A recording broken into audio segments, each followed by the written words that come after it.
জঙ্গি মৌলবাদী সমর্থিত অবৈধ সরকারের প্রত্যক্ষ মদদে দেশ জুড়ে মব সন্ত্রাস চলছেই।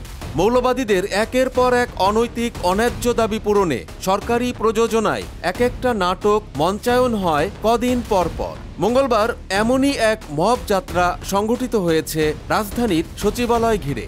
তথাকথিত জুলাই ঐক্য নামে কতগুলি সন্ত্রাসী সংগঠন জোট বেঁধে এদিন সচিবালয় অভিমুখে নৈরাজ্য করে, আর এতে সব রকমের পৃষ্ঠপোষকতা দেয় খোদ অবৈধ সরকারের বিভিন্ন সংস্থা। দিনভর নৈরাজ্যের পর আওয়ামী লীগ ঘনিষ্ঠ ৪৪ জন হিন্দু আমলাকে অপসারণের শর্তে আন্দোলন প্রত্যাহার করেছে মব সন্ত্রাসীরা। কি হাস্যকর বিবৃতি!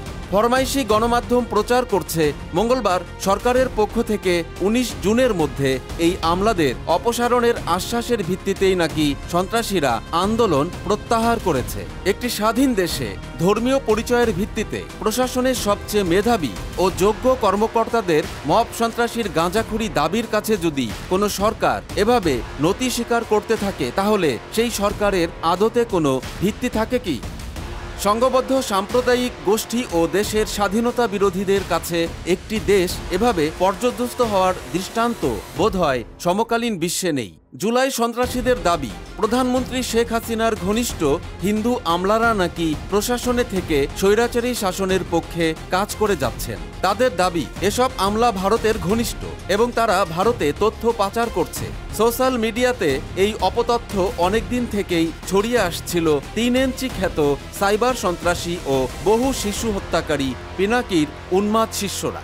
সংঘবদ্ধ মব রাজরাই মার্চ টু সচিবালয় কর্মসূচি ঘোষণা দেয়। পূর্ব ঘোষণা অনুযায়ী মঙ্গলবার বেলা 11:30টায় রাজধানীর শাহবাগে জাতীয় জাদুঘরের সামনে ২০-২৫ জন সন্ত্রাসী জড়ো হয়ে বিভিন্ন স্লোগান দিয়ে আওয়ামীপন্থী আমলাদের অপসারণের দাবি জানান এবং দাবি আদায় না হলে কঠোর কর্মসূচির হুঁশিয়ারি দেয়। পরে এরা মিছিল নিয়ে সচিবালয়ের দিকে রওনা দেয় বিনা বাধায়। সচিবালয়ের অনতি দূরে শিক্ষা ভবনের সামনে পুলিশ নামকাওয়াস্তে তাদের ব্যারিকেড দিয়ে বাধা দেয়। পরে ৫ সদস্যের জুলাই সন্ত্রাসীদের একটি প্রতিনিধি দলকে সচিবালয়ে প্রবেশের অনুমতি দেওয়া হয়। কি অসাধারণ না বিষয়টি!